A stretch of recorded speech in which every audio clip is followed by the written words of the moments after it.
அன்பார்ந்த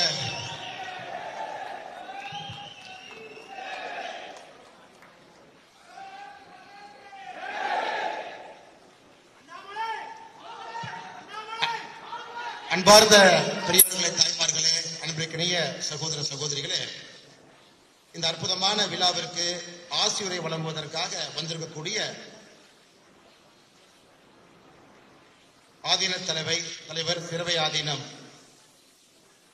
கௌமார மடாலயம் ராமானந்த குமர குருபர சுவாமிகள், மேடையில் இருக்கக்கூடிய நம்முடைய அன்பையெல்லாம் பெற்றிருக்கக்கூடிய முக்கியமான மூத்த தலைவர்கள் மேடையின் மீது அமர்ந்திருக்கின்றார். அன்பு சொந்தங்களே, நம்முடைய எஸ்ஆர் சுப்பிரமணியன் அவர்கள் ஒரு சாதாரண ஒரு மனிதர் கிடையாது. எஸ்ஆர்எஸ் என்ற அன்போடு நாம் அழைப்போம். அந்த சாதாரண மனிதருக்காக எல்லா அரசியல் கட்சிகளிலிருந்து எல்லோரும் வந்திருக்கின்றார்கள். அவரை வாழ்த்த வேண்டும் என்று வந்திருக்கின்றார்கள். அவர்களை பற்றியும் இந்த மேடையிலே ஒரு நிமிடம் பேசுவது என்னுடைய கடமையாக நான் கருதுகின்றேன். நம்முடைய அனைத்து இந்திய அண்ணா திராவிட முன்னேற்ற கழகம் இந்த பகுதியில 2001 6 வரை அமைச்சராக பணிபுரிந்து பல முறை சட்டமன்ற உறுப்பினராக இருந்து அவருடைய காலகட்டத்தில் 3242 கோவிலுக்கு ஐயா கும்பாபிஷேகம் பண்ணாங்க. அந்த 3242 கோவில் கும்பாபிஷேகம் கூட ஆதீன பெரியவர்களை மடாதிபதிகளை முன்னிறுத்தி எந்தவித பிரச்சனையும் இல்லாம, அரசியல்வாதிகளோ அரசியல் தலையீடு இல்லாம அந்த கோவிலுக்கெல்லாம் குடமுழுக்கு செய்த மாபெரும் பெருமை நம்முடைய ஐயா டிசிஆர் அவர்களுக்கு இருக்கிறது. அவரும் இந்த மேடைக்கு வந்திருக்கின்றார்கள். இந்த நேரத்தில் அவருக்கு என்னுடைய நெஞ்சார்ந்த வாழ்த்துக்களை, வணக்கங்களை, நன்றிகளை தெரிவித்துக் கொள்கின்றேன். முன்னாள் சட்டமன்ற உறுப்பினர், என்னுடைய ஊரை சார்ந்தவர், அற்புதமான ஒரு மனிதர், புரட்சி தலைவர் ஐயாவோடு கரத்தோடு கைப்பற்றி அரசியல்ல ஒரு நேர்மையான அரசியல்வாதியாக இருந்து இந்த வயதிலும் கூட தமிழகத்தில் ஒரு அரசியல் மாற்றம் வர வேண்டும் என்பதற்காக எங்களோடு இணைந்து பணிபுரிந்து கொண்டிருக்கக்கூடிய முன்னாள் சட்டமன்ற உறுப்பினர் அண்ணன் வடிவேல் அவர்கள் நம்மோடு இருக்கின்றார்கள். அவருக்கும் என்னுடைய நெஞ்சார்ந்த வாழ்த்துக்களை, வணக்கங்களை இந்த நேரத்தில் தெரிவித்துக் கொள்கின்றேன். அதே போல நம்முடைய மொடக்குறிச்சி தொகுதியினுடைய சட்டமன்ற உறுப்பினராக, மக்கள் மருத்துவராக, வயது என்பது மக்கள் சேவைக்கு எப்பொழுதும் தடையாக இருக்கக்கூடாது, இருப்பதில்லை என்பதற்கு உதாரணமாக இருக்கக்கூடிய டாக்டர் சரஸ்வதி அம்மா அவர்கள் நம்மோடு இருக்கின்றார்கள். அவர்களுக்கும் இந்த நேரத்தில் என்னுடைய வணக்கத்தை, வாழ்த்துக்களை தெரிவித்துக் கொள்கின்றேன். மேடையில் அந்த பக்கத்தில் பார்த்தீங்கன்னா ஐயாவுக்கு பழக்கமான, எஸ்ஆர்எஸ் ஐயாவுக்கு பழக்கமானவர்கள் எல்லோரும் வந்திருக்கின்றார்கள். தமிழ்நாடு அக்ரி யூனிவர்சிட்டியில ப்ரொஃபஸராக இருந்து பணியாற்றிவிட்டு இப்பதான் ரிட்டையர் ஆகி இன்னமும் மக்களுக்கு விவசாயத்துல மேம்பட வேண்டும் என்பதற்காக பணி செய்து கொண்டிருக்கக்கூடிய ஐயா ப்ரொஃபசர் விஜயராகவன் அவர்கள் வந்திருக்கின்றார்கள். அவர்களுக்கும், அதே போல நம்முடைய கொங்குநாடு கலை அறிவியல் கல்லூரியினுடைய தாளராக இருக்கக்கூடிய மேடம் வாசுகி அவர்கள் வந்திருக்கின்றார்கள். அவர்களுக்கும் என்னுடைய வணக்கத்தை தெரிவித்து, ஆர்எஸ்எஸ் பேரியக்கத்தின் சார்பாக வந்திருக்கக்கூடிய அருமை ஐயா சிடி குமார் அவர்கள் வந்திருக்கின்றார்கள். அவர்களுக்கும் என்னுடைய வாழ்த்துக்களை தெரிவித்து, ஜனம் தொலைக்காட்சி நிறுவனத்தினுடைய நிர்வாக இயக்குனர் அண்ணன் மது அவர்கள் வந்திருக்கின்றார்கள். அவர்களுக்கும் என்னுடைய வணக்கத்தை, வாழ்த்துக்களை தெரிவித்து, நான் சார்ந்திருக்கக்கூடிய கட்சியின் சார்பாக வந்திருக்கக்கூடிய எல்லா நம்முடைய அற்புதமான தலைவர்கள், அண்ணன் ஜி கே நாகராஜன் அவர்கள் விவசாய அணியினுடைய நம்முடைய மாநில தலைவராக இருக்கிறாங்க. அதே போல ஏபி முருகானந்தம் அவர்கள் இந்த பகுதியினுடைய பொதுச் செயலராக கோயம்புத்தூர்ல இந்த நிகழ்வுக்கு வந்திருக்கிறாங்க. அவர்களுக்கும், இந்த மாவட்டத்தினுடைய அற்புதமான தலைவராக இருக்கக்கூடிய அண்ணன் செந்தில் அவர்களுக்கும் இந்த நேரத்தில் என்னுடைய வாழ்த்துக்களை, வணக்கங்களை தெரிவித்துக் கொள்கிறேன். அன்பு சொந்தங்களே, அண்ணன் எஸ்ஆர்எஸ் அவர்கள், எஸ்ஆர் சுப்பிரமணியம் அவர்கள் ஒரு சாதாரண மனிதர் கிடையாதுங்க. 73 வயது. ஆனா பார்த்தா 73 வயசு மாதிரி தெரியாது. ஒரு முறை நான் இத்தனை புக் எழுதியிருக்கேன், எனக்கு ஒரு 4 புக் கொடுத்தாங்க.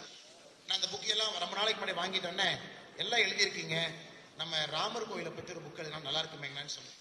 கரெக்டா 3 மாசத்துல இன்னொரு புக் எழுதி வந்து கொடுத்தாரு. ராமர் கோவில் எழுதி முடிச்சுட்டேன், இந்த புக்கையும் பப்ளிஷ் பண்ணிடலாம். அந்த அளவுக்கு அவருடைய ஞானம் மிகப்பெரியது. எந்த விஷயத்தை சொன்னாலும் கூட அதை உள்வாங்கி அவருடைய பாணியில புத்தகமாக கொண்டு வருவதிலே மிகச் சிறப்பான ஒரு வல்லமைக்கு சொந்தக்காரர். 1972 கர்மவீரர் காமராஜர் ஐயாவோடு தன்னுடைய அரசியல் பயணத்தை ஆரம்பிக்கிறாங்க.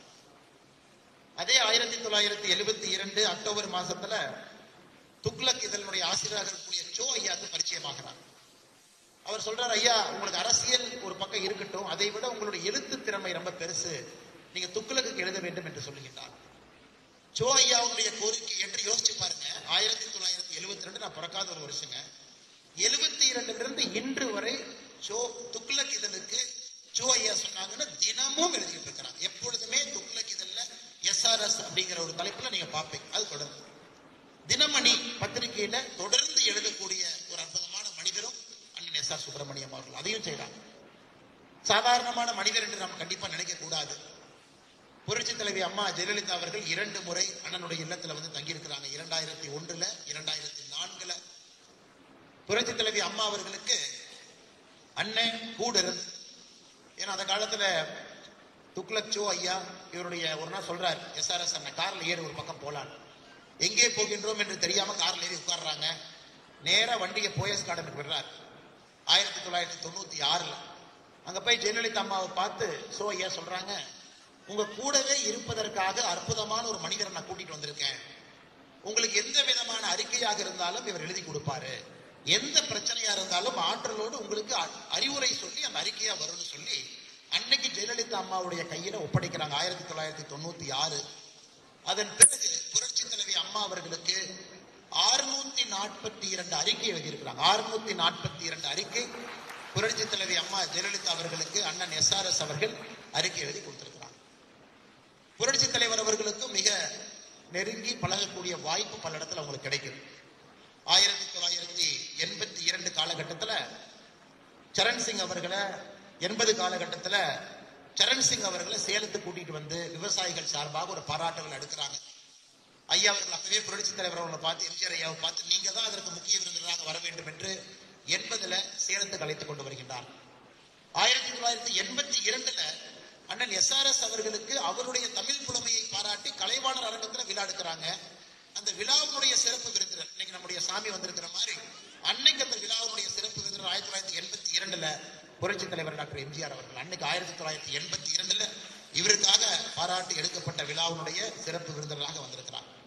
எதற்காக இதெல்லாம் நான் சொல்றேன்னாங்க, ஒரு முழுமையாக நம்பி இருக்கக்கூடிய கூட தன்னுடைய பெருமையை பேசவில்லை என்றாலும் கூட பக்கத்தில் இருக்கிறவங்க அவங்களுடைய பெருமையை பேச வேண்டிய கட்டாயம் இந்த காலத்தில் நமக்கு இருக்கிறது, கலிகாலத்தில்.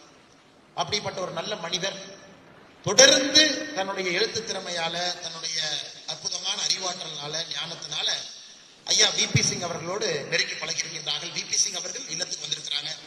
ஐயா மொராஜி தேசாய் அவர்களோடு நெருங்கி பழகி இருக்கிறாங்க. மொராஜி தேசாய் அவர்கள் வீட்டுக்கு வந்திருக்கிறாங்க. ஐயா சந்திரசேகர் அவர்களோடு நெருங்கி பழகி இருக்கின்றார்கள். ஐயா சந்திரசேகர் அவர்கள் வந்திருக்கிறாங்க. இவங்கெல்லாம் சாதாரண மனிதர்கள் இல்லைங்க. 1970 90 வரை இந்தியாவுடைய அரசியல் எப்படி செல்ல வேண்டும் என்று தீர்மானித்த எல்லா மனிதர்களும் கூட இவங்களுடைய இதுக்கு வந்திருக்கிறாங்க. ஒருங்கிணைந்த ஜனதாதள் அந்த கட்சியினுடைய மாநிலத்தினுடைய பொதுச் செயலராக இருந்த பொழுது கன்னியாகுமரியிலிருந்து காஷ்மீர் வரை நடந்து நடைப்பயணமாக ஒரு யாத்திரையாக சென்ற பெருமையும் கூட அண்ணன் SR சுப்பிரமணியம் அவர்களுக்கு, அண்ணன் SRS அவர்களுக்கு இருக்கிறது. இப்படிப்பட்ட பெருமையெல்லாம் மொத்தமாக இருக்கக்கூடிய ஒரு பெருமை இருக்கும் பொழுது ஒரு மனிதன் எப்படி ஒரு மேடையில அந்த மனிதனுடைய பழக்க வழக்கம் இருக்கிறது, எப்படி அந்த மனிதன் எதையும் கூட வெளிக்காட்டிக் கொள்ளாமல் ஒரு மனிதன் இருக்கின்றார் என்பதற்கு முழு உதாரணம் என்னை பொறுத்தவரை அண்ணன் SRS அவர். முழு உதாரணம். 70 நம்முடைய பாரதிய ஜனதா கட்சியில் இணையும் பொழுது ஒரே வார்த்தை தான் என்கிட்ட சொன்னாங்க. 4 ஆண்டுகளுக்கு முன்பு 69 கடைசி காலகட்டத்தில் இருக்கின்றேன் என்கின்ற வார்த்தையை பயன்படுத்தினாங்க. என்னுடைய திறமையெல்லாம் தமிழகத்துல நல்ல ஒரு மாற்றத்திற்காக என்னுடைய திறமை பயன்படுத்த வேண்டும் என்று சொல்லி தன்னை 4 ஆண்டுகளுக்கு முன்பு பாரதிய ஜனதா கட்சியில் இணைத்துக் கொண்டார்கள். அப்படிப்பட்ட பெருமையெல்லாம் ஐயாவுக்கு இருக்கு. இன்னைக்கு சந்தோஷம் பாருங்க, ஐயாவுக்காக கட்சியை தாண்டி எப்படிப்பட்ட மனிதர்கள் வந்திருக்கிறாங்க. இந்த மேடையை பாருங்க. இன்னைக்கு நம்முடைய ஆதீனம் ஐயா அவர்கள், ஏன்னா நான் அரசியல் பேசாம பேசணும்னு கடந்த முறை மதுரையில நானும் ஆதீனம் ஐயாவும் இருந்து FIR அவர் மேல விழுந்துருச்சு. அவர் எதுவுமே பேசல. அதனால இந்த ஆதீனம் அவர்கள் இருக்கும் பொழுது எந்த பிரச்சனையும் என்னுடைய பேச்சரை வரக்கூடாது என்பதற்காக 1% கூட அரசியலை தவிர்த்து நான் பேசிக் கொண்டிருக்கின்றேன். இன்னைக்கு ஆதீனம் அவங்க கோயம்புத்தூர்ல இருந்து அந்த ஒரே ஒரு நிகழ்வுக்காக ஆதீனம் அவர்கள் அங்கிருந்து இங்க வந்திருக்கிறார். அதே போல மேடையில் இருக்கக்கூடிய தலைவர்கள் எல்லாம் மாற்றுக் கட்சி நண்பர்கள் ஐயாவுடைய நட்புக்காக, அன்புக்காக ஐயா வந்திருக்கிறார். முன்னறிக்கையில சக்தி குழுமத்தினுடைய நம்முடைய கொங்கு பகுதிக்கு ஒரு பெருமையை தேடி தொடர்ந்து கொடுத்து கொண்டிருக்கக்கூடிய சாந்தி துரைசாமி அக்கா, துரைசாமி அண்ணா அவங்க எல்லாம் வந்திருக்கிறாங்க. முன்னறிக்கையில் இருக்கக்கூடிய முன்னாள் சட்டமன்ற உறுப்பினர்கள் எல்லாம் எம்ஜிஆர் ஐயாவுடைய காலகட்டத்தில் எம்ஜிஆர் ஐயாவுடைய முதல் தேர்தலில் சட்டமன்ற உறுப்பினர்களாக பணி செய்தவர்கள் இன்னைக்கு வந்திருக்கிறாங்க. எல்லாம் வேறு வேறு பகுதியிலிருந்து முன்னாடி எல்லாமே இருக்கிறாங்க.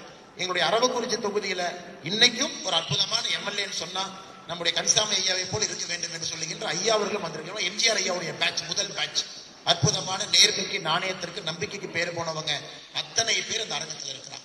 அதையெல்லாம் தாண்டி பொதுமக்கள் நீங்க வந்திருக்கிறீங்க.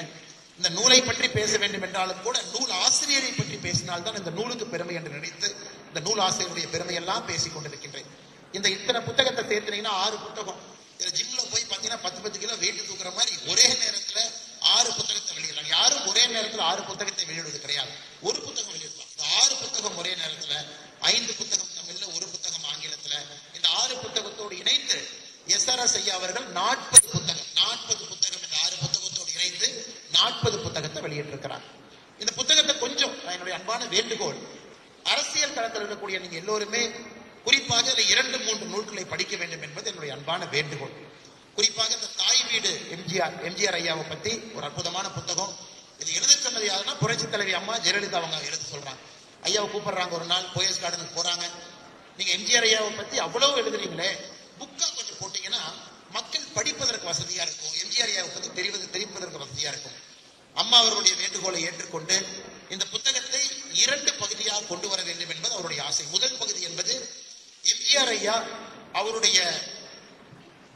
அவருடைய குலத்திலிருந்து எங்க பிறந்தாங்க, அவங்களுடைய தாத்தா அம்மா அவங்க கேண்டியில் இருந்தது, அந்த சார்ட்டோட ஆரம்பித்து எம்ஜிஆர் ஐயாவுடைய மொத்த குடும்பத்தையும் ட்ரேஸ் பண்ணி அரசியல் வரும் வரை, அதாவது அனைத்து இந்திய அண்ணா திராவிட முன்னேற்ற கழகம் தோற்றுவிக்கும் வரை இந்த புத்தகம் இருக்கு. முதல் பகுதி என்பது எம்ஜிஆர் ஐயாவுடைய வாழ்க்கை முழுவதுமாக ரொம்ப சுவாரஸ்யமான விஷயங்கள் இருக்கு. எப்பவுமே நாம பேசுவோம், எம்ஜிஆர் ஐயா திமுகவுடைய பொதுக்குழுவுல சொத்து கேட்டாங்க, கணக்கு கேட்டாங்க, அதனாலதான் எம்ஜிஆர் ஐயா வெளியே வந்தாங்க. ஆனா இந்த புத்தகத்துல முதல் முறையாக எம்ஜிஆர் ஐயா சொன்ன வார்த்தைகள், அந்த திராவிட முன்னேற்ற கழகத்தினுடைய பொதுக்குழுவுல நான் என்ன பேச போறேன், யாருகிட்ட கணக்கு கேட்க போறேன், நான் என்ன கேள்விகள்லாம் வைக்க போறேன் அப்படிங்கறத எம்ஜிஆர் ஐயா சொன்னதெல்லாம் இந்த புத்தகத்துல முதல் முறையாக இந்த புத்தகத்துல தான் நான் படித்திருக்கின்றேன். மற்றபடி அரசியல் எல்லாம் சொல்லுவாங்க. அதையெல்லாம் தாண்டி எம்ஜிஆர் ஐயாவுடைய அற்புதமான புரட்சி தலைவருடைய பர்சனல் ஹாபிட்ஸ், ஒரு நல்ல மனிதனுடைய அழகு, அந்த மனிதன் தனிப்பட்ட முறையிலும் எப்படி வாழ்கின்றான், அதெல்லாம் தனித்தனி சாப்டரா போட்டு ஒரு விஷயமாக சொல்லி இருக்கின்றார்கள். நிச்சயமாக புரட்சி தலைவர் அவரை பின்பற்ற வேண்டும். அவருடைய வாழ்க்கையில் இருக்கக்கூடிய நல்ல தருணங்களை எல்லாம் நாம் எடுக்க வேண்டும் என்றால் இந்த புத்தகத்தை நீங்க படிக்கணும். இதனுடைய 2வது பிரதி அது நிச்சயமாக ஐயா அவர்கள் 41வது புத்தகமாக விரைவில் கொண்டு வருவார்கள் என்கிற நம்பிக்கை எனக்கு இருக்குது. மக்களுக்கான நாடாளுமன்றம், செலியன் ஐயாவோடு ரொம்ப நெருக்கமா பயணம் செஞ்சவங்க, நாவலர் நெடுஞ்செழியன் ஐயாவுடைய சகோதரர் இவங்க. இந்த புத்தகம் ஒரு ஆங்கில புத்தகம், பீப்பிள்ஸ் பார்லிமெண்ட் என்கின்ற ஆங்கில புத்தகத்தை மக்களுக்கான நாடாளுமன்றம் என்கின்ற தமிழ் புத்தகம். இதை படிக்கும் பொழுது நிறைய சுவாரஸ்யமான விஷயத்தை நான் குறிச்சு வச்சேங்க ஐயா. அதுல ஒண்ணு ரொம்ப பிடிச்சது, நம்ம பட்ஜெட்னு சொல்றோம், பார்லிமெண்ட்ல பட்ஜெட் போடுறோம். இந்த புத்தகத்துல நீங்க சொல்லி இருந்தீங்க, பட்ஜெட் என்கின்ற வார்த்தையே ஒரு பிரெஞ்சு வார்த்தை, அது பொகேட் அப்படிங்கிற வார்த்தையிலிருந்து வருது. பொகேட்னா பிரெஞ்சுல தோல் பையில அரசு தன்னுடைய குறிப்புகளை கொண்டு வந்து பாராளுமன்றத்துல பேசுறதுனால அந்த தோல் பையினுடைய பேர் பொகேட், அது பட்ஜெட்டா மாறி. இந்த மாதிரி எத்தனையோ விஷயங்கள் இதுல ரொம்ப சுவாரஸ்யமா சில குறிப்புகளை நான் எடுத்து வைத்திருந்தேன். இதையும் நாம் எல்லாம் படிக்கணும். ஷா கமிஷனுடைய ரிப்போர்ட் மிக அற்புதமா, அது தெரியும். ஷா கமிஷனை பொறுத்தவரை அந்த ரிப்போர்ட்டே காணாம பண்ணிட்டாங்க. ஆனா இந்த புத்தகத்துல திரும்ப செலியன் ஐயா அவர்கள் அந்த ஷா கமிஷனுடைய ரிப்போர்ட் லாஸ்ட் அண்ட் ரீகெயின்ட் கொண்டு வந்திருக்கிறாங்க. அது முழுமையாக இந்த புத்தகத்தில் இருக்கு. ஜெயபிரகாஷ் நாராயண் அவர்கள் காலகட்டம், ஆச்சரிய கிருபாலானி அவர்கள், முராஜி தேசாய் அவர்கள், வாஜ்பாய் காலகட்டத்தில் பாராளுமன்றம் எப்படி இருந்தது, எப்படி சட்டங்கள் பாராளுமன்றத்தில் கொண்டு வந்தாங்க, சோ உண்மையான அரசியல், நாகரிகமான அரசியல் எப்படி இருந்தது என்பதை படிப்பதற்காக இந்த புத்தகத்தை நீங்கள் படிக்க வேண்டும் என்பது என்னுடைய அன்பான வேண்டுகோள். ஐயாவுக்கு இந்த நேரத்தில் நான் என்னுடைய நெஞ்சார்ந்த நன்றிகள் தெரிவித்துக் கொள்கின்றேன். காரணம், ராமர் கோவில் புத்தகத்தை ஐயா கிட்ட நான் கேட்டேன், விளையாட்டுத்தனமா தான் கேட்டேன். அதை உடனடியாக ஒரு புத்தகமாக எழுதி ராமர் கோவில், ராம் மந்திரனுடைய வரலாறு முழுமையாக, இந்த புத்தகத்தினுடைய சிறப்பம்சம் ஆங்கிலமும் ஒரு பக்கமும் தமிழ் ஒரு பக்கமும், 2 பக்கம் 2 பேஜ்ல வர்ற மாதிரி எழுதியிருக்கிறாங்க. இது நிச்சயமாக தமிழ்நாடு தாண்டி நிறைய இடத்துல படிப்பாங்க. இதுல இன்னொரு ஆச்சரியமான விஷயம், ராமாயணம் உலகம் முழுவதும் எப்படி இருக்கு, கொரியால ராமாயணம் எப்படி இருக்கு, ஜப்பான்ல எப்படி இருக்கு, Sri Lanka, Philippines, Malaysia, Tibet, Thailand, Vietnam, Myanmar, Italy, Cambodia, Sumatra, Java, நேபாளம், சீனா, லாவோஸ், பாலி, மங்கோலியா, இத்தனை இடத்துல நம்ம ராமாயணம் இருக்குதுங்க. இத்தனை இடத்துல ராமாயணம் வேற வேற பேரில் இருக்கு.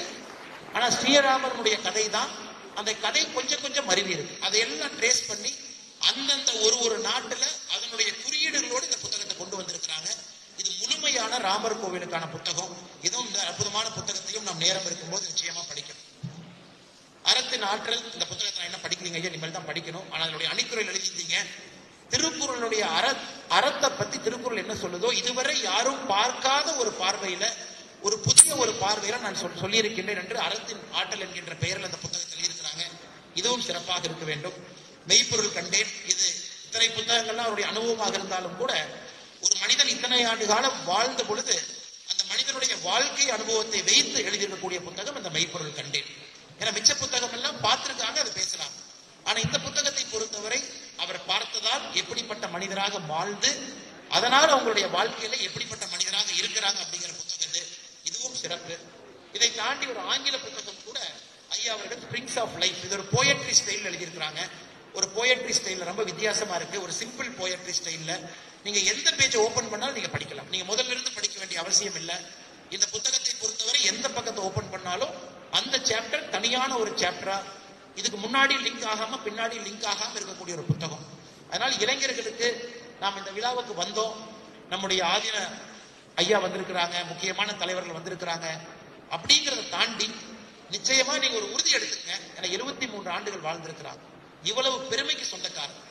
மூத்த அரசியல் தலைவர்களோடு நெருங்கி பழகி ஜெயலலிதா அம்மாவுக்கு நான் சொன்னது போல 642 அறிக்கை புரட்சி தலைவி அம்மா அவங்களுக்கு எழுதி கொடுத்திருக்கிறாங்க. கருணாநிதி அவர்கள் கைது செய்யப்பட்டு சிறைக்கு அனுப்பப்பட்ட பொழுது கலைஞர் கருணாநிதி அவர்கள் அப்ப அம்மா சொல்றாங்க, புரட்சி தலைவி அம்மா சொல்றாங்க, இதுவும் கூட தொகுத்து ஒரு புத்தகமாக வர வேண்டும் என்று. அதையும் ஒரு புத்தகமா எழுதுறாங்க. கலைஞர் கருணாநிதி அவர்கள் சிறைக்கு சென்றது சரியே அப்படின்னு. இது எப்படின்னாங்க, புக் வேணும்னு கேட்டா ஒரு மாசத்துல புக் கொடுக்குற அளவுக்கு ஒரு நடமாடும் ஏடிஎம் மாதிரி தான் உண்மையாலுமே எஸ்ஆர்எஸ் ஐயா இருக்கிறாங்க. 34 புத்தகங்கள், இந்த 6 புத்தகங்கள் சேர்ந்து 40 புத்தகமாக என்று கொண்டு வந்திருக்கின்றார்கள். மிக முக்கியமாக இந்த விழாவிற்கு நம்ம எல்லோரையும் அழைத்து இணைத்து இருக்கின்றார்கள். எல்லாரும் வந்திருக்கிறாங்க. முக்கியமானவர்கள் வந்திருக்கின்றார்கள், நண்பர்கள் வந்திருக்கின்றார்கள், பெருமைக்குரியவர் வந்திருக்கிறாங்க. அதனால இந்த நேரத்தில் ஐயா அவர்களுக்கு நாங்கெல்லாம் வாழ்த்துவோம் என்று சொல்வதை விட ஐயாவை வாழ்த்துவதற்கு வயதில்லை. நிச்சயமாக உங்களுடைய ஆசீர்வாதம் எங்களுக்கு இருக்கணும். தொடர்ந்து நிறைய புத்தகங்கள் நீங்க எழுதணும்.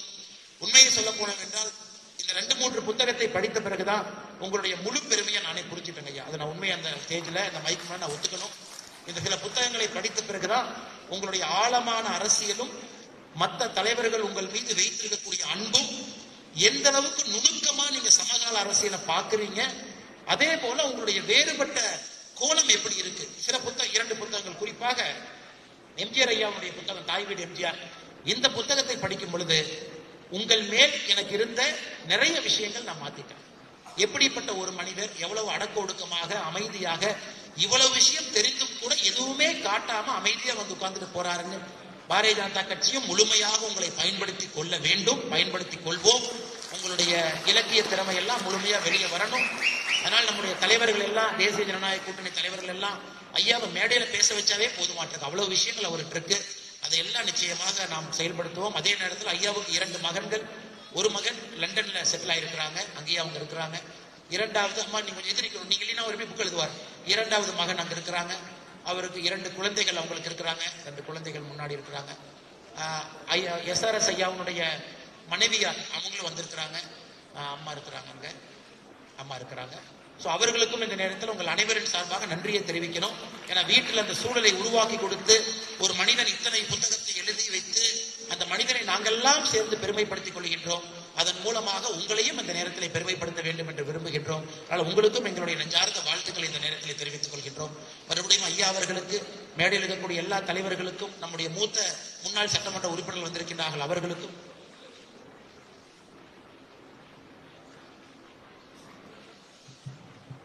ஐயா பாருங்க இப்போ வர்ற மாதிரி இல்லை. ஆனா நம்முடைய பாரத பிரதமர் அவர்கள் 2024 நம்முடைய தேர்தல் வாக்குறுதி கொடுக்கும் பொழுது வாக்குறுதியில் ஒரு வார்த்தையை பயன்படுத்தியிருந்தாங்க. World wide Thiruvalluvar cultural heritage centre will be established. உலகம் முழுவதுமே ஐயன் திருவள்ளுவருடைய புகழை எடுத்துச் செல்வதற்காக திருவள்ளுவர் கலாச்சார மையத்தை நம்முடைய ஆட்சி 2024 அமைப்போம் என்று சொல்லி சொன்ன பிறகு ஹூஸ்டன் பல்கலைக்கழகத்தில் அதற்கான முதல் வேலையை நம்முடைய பிரதமர் அவர்கள் ஆரம்பித்திருக்கின்றார்கள். ஐயா என்ன சொன்னாங்க, அந்த வார்த்தையை நீங்க பயன்படுத்துங்க. ஏன்னா திருவள்ளுவர் அவருக்கு மரியாதை கொடுத்து நம்முடைய பிரதமர் அவர்கள் எப்படியெல்லாம் பணி செய்யறாங்கன்னு. அதே போல நம்முடைய ஏபிஎம் அண்ணா சொன்னாங்க, புரட்சி தலைவரை போல் இன்னொரு அரசியல் தலைவர் தமிழகத்தில் வருவதற்கு என்னை பொறுத்தவரை சாத்தியமே கிடையாது. அவரோட தனி சகாப்தம். மிச்சவங்க அவங்க இருக்கிறத கொஞ்சம் கொஞ்சமா ஃபாலோ பண்ணலாம்.